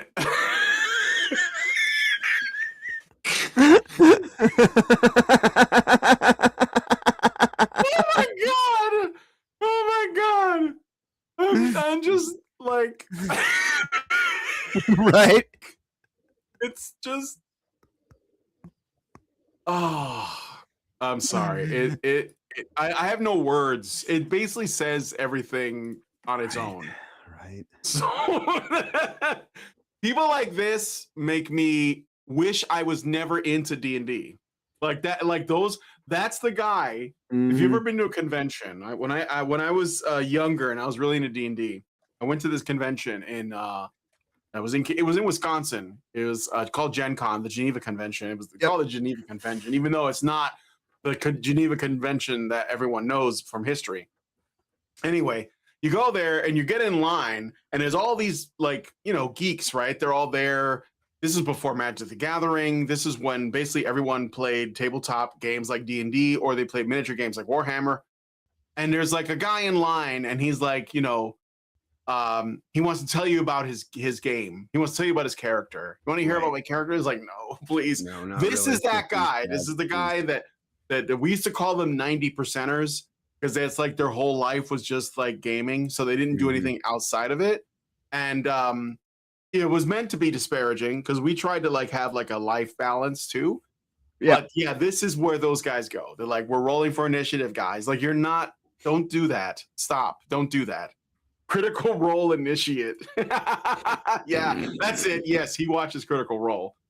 Okay, so let's look at some of your comments, and we're gonna move on to the last story. So, Gabriel says Luigi Mario went woke, go broke. Yes, that was John Leguizamo. Master Goa says Network 1976 was an amazing movie despite its age. Howard Beale's Boss even explains how countries are irrelevant to mega corporations. I love Network. Like, it is one of the most profound movies to watch in terms of actually understanding the state of now, because that's but Yeah, it's a great movie. Mr. 0303 says also Edward Norton and Olivia Wilde. Yeah, when it comes to the Molly Ringwald, it's the wall. The wall does that to you. Mhm. So yeah, she's post wall, so that's what's gonna happen. Murder of Crows, rage for the machine. Get the fuck out. Yeah, rage on behalf of the machine is what we call them. Norwegian says everyone who is anti-ICE should be forced to house an illegal immigrant for 1 year. Yeah, right. Gabriel says John for one and John for all. That's for what you said. Yep, indeed. Norwegian says when it comes to raging against a broken society, Linkin Park did it better. Yeah. I wasn't into them that much. I think they had a couple of decent songs, but I wasn't into that whole, what do you even call that genre? It's like kind of like Korn. Yeah, it was I suppose it would be under the wider umbrella of new metal. Yeah, new metal, right? Disturbed. Right. Yeah. Zering says how Tom Morello, a Harvard graduate, sounds like an idiot is amazing. Well, that's probably why he's an activist, because he went to fucking Harvard. Murder of Crows says, yes, anyone who's paid attention to Yuri B could think or say as much. He means Yuri Bezmenov, of course. Master Goa says the signs thing is something to look at during global protests. If you see a protest in Greece or Ukraine and the signs are in English, that should be a red flag. This is probably a false flag. Soros and his allies print these signs. Yeah. Mr. 303 says not trusting the government is the rational response. Yes, it is. Norwegian says they think they're all Soap McTavish from COD. Toasty with the mosty gives us rainbow hearts. Thank you, Toasty. What up, Toast?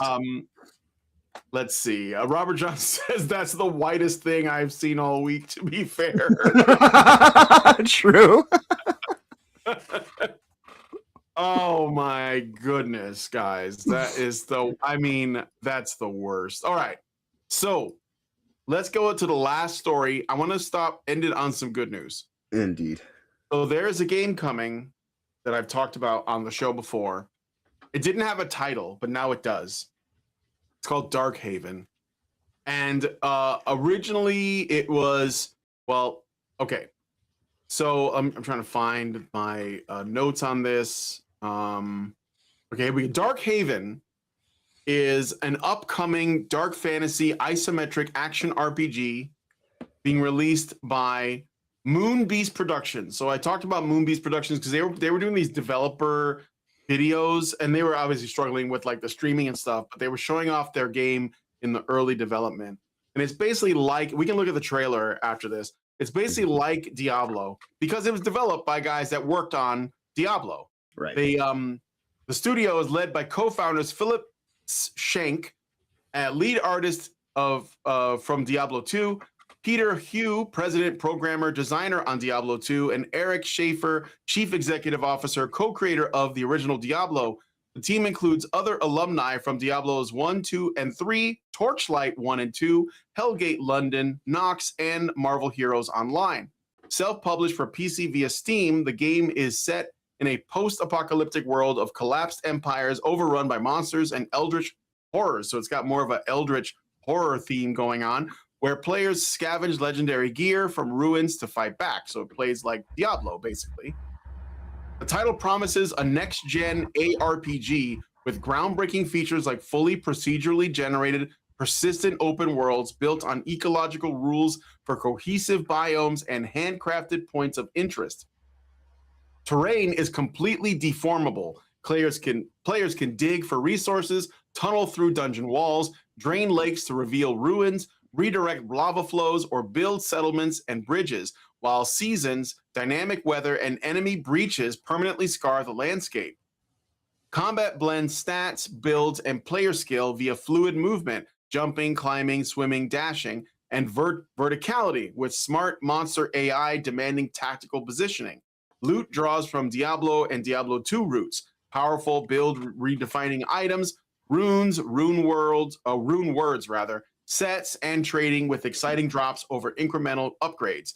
Supports solo, co-op, and PvP in interconnected realms with customizable rules, fully moddable via an in-client editor for real-time creation of content, even in multiplayer. So this is like really ambitious, okay? But these guys, they have the experience. So no firm release date exists, but Moonbeast plans an imminent Kickstarter campaign. The page is live apparently as bundled with a playable demo, leading to Steam early access. System requirements target mid-range PCs, RTX 2080, RTX 3060, recommended 16 gigabytes of RAM, SSD advised. Early reception is enthusiastic amongst ARPG fans with rapid Steam wishlist growth. They got more than 3,000 followers in just a couple of days. There's a lot of hype on X and Reddit for the dev's pedigree and innovative world building, and trailer shares calling it a potential Diablo spiritual successor. So then there is, let me grab the trailer here and show it to you guys.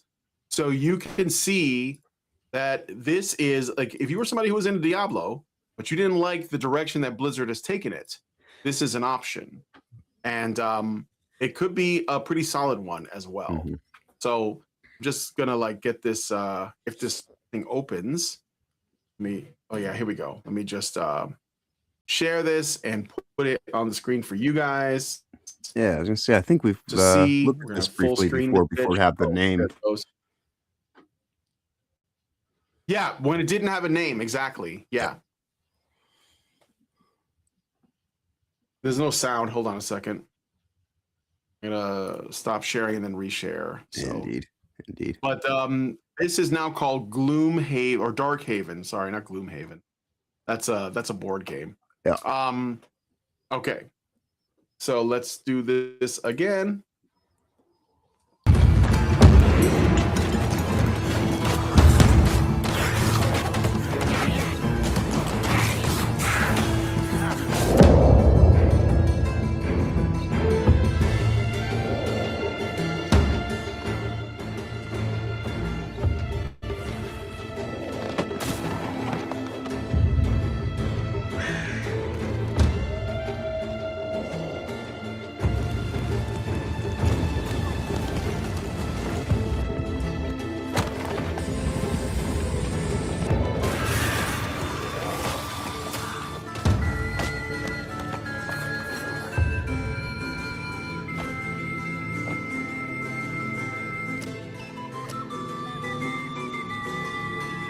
And the woman looks female.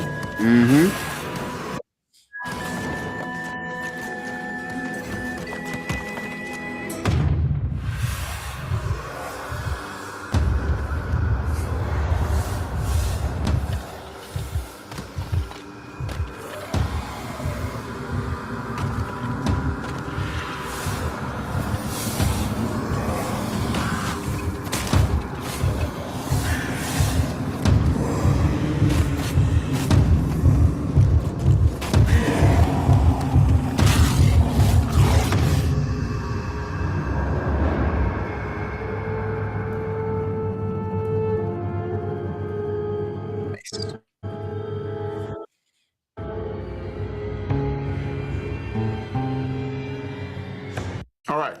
Yeah, no, that So looks that's good. Darkhaven. I don't know if you guys could like it was, it is a third-person isometric game, but it looks, good to me, and I want to support these guys because they're probably dudes that got kicked out of Blizzard for wrong think or something. You remember when Blizzard had that whole kerfuffle some years ago where they claimed that the environment there was hostile towards women and they fired a bunch of guys. So I'm sure that they were the old heads, and they ended up, because they usually do that so they can take their jobs. So right. And as you can see, then from that point, I think it was shortly after that or around that time that Diablo games went from being instant classics to what's the matter? Don't you guys have phones? Right. So, Don't you want to spend thousands of dollars for tedious bullshit? yeah, Yeah. exactly. No, I don't. I want to test something. But I would say immediately, I have no interest in the newer games for Diablo, but this actually, I enjoyed Diablo 1. I enjoyed Diablo 2. But I have no the Diablo for the last few years with all of its microtransaction bullshit and all that kind of stuff. No, I just make a good game. I would much sooner pick this up than modern Diablo, especially. Yeah. Yeah, no, it looks good. I'm gonna try. I'm checking something out really quick. Sorry. Of course, my isometric fixed game at the moment is going back and playing with the old Fallouts, 1 through Tactics. Mm-hmm. So, but yeah, no, I like I appreciate back when games were genrefied effectively. Mhm. I don't mind a little bit of cross genre play and whatnot, experimenting, seeing if you could do a thing or whatever. But yeah, like the games as they exist now, where it's trying to be everything for everyone and all this kind of just no. Sometimes it's nice to have a game set in an isometric, perspective and just all the inherent kind of ways that it creates, gameplay dynamics and the flow state and stuff like that. Yeah. Yeah. Yeah. I appreciate all forms of games, except for shit that just tries to do everything.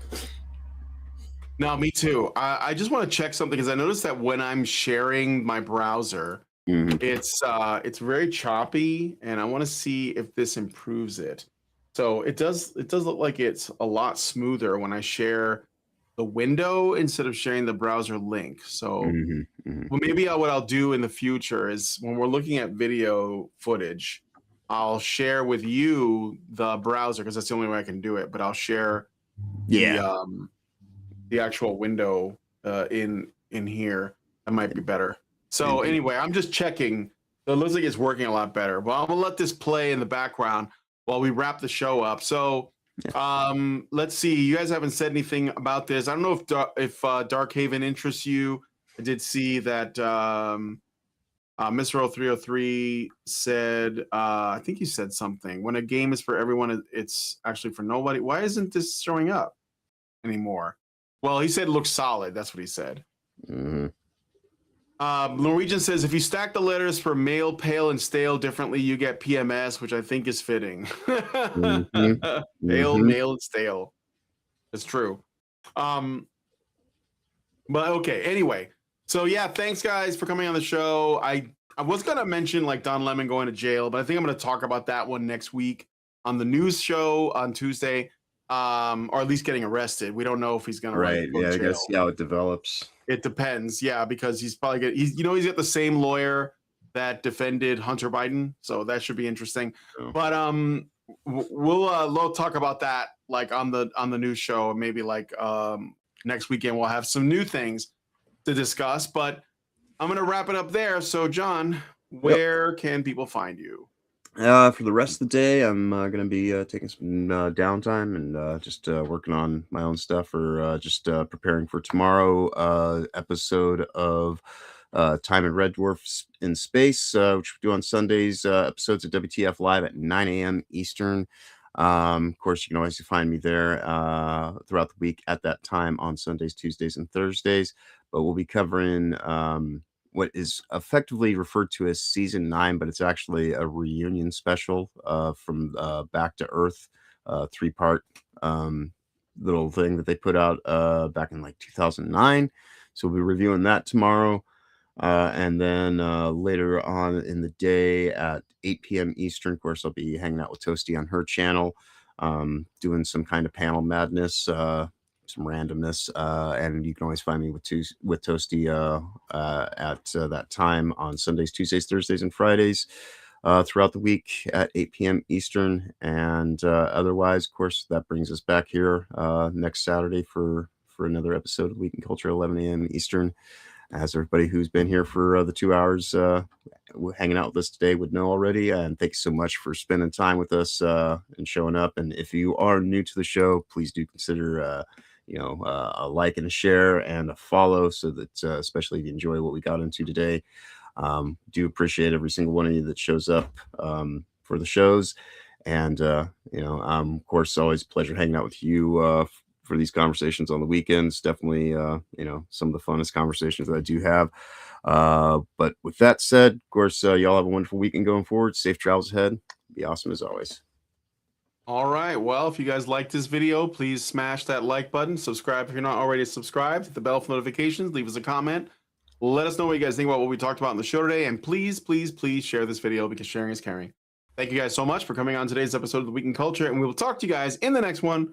Long live Vivian. With the glass ceiling broken, all the oppressed groups shall prosper, especially the most oppressed group of all, gamers. I want people in the industry to be a little bit louder about people being mean to other people, and maybe say it's not a good thing. Yeah. Maybe say we don't want you around if you're going to be a cunt. Yeah. And hateful. And that the games industry is diverse naturally. Not because anyone's making them be diverse.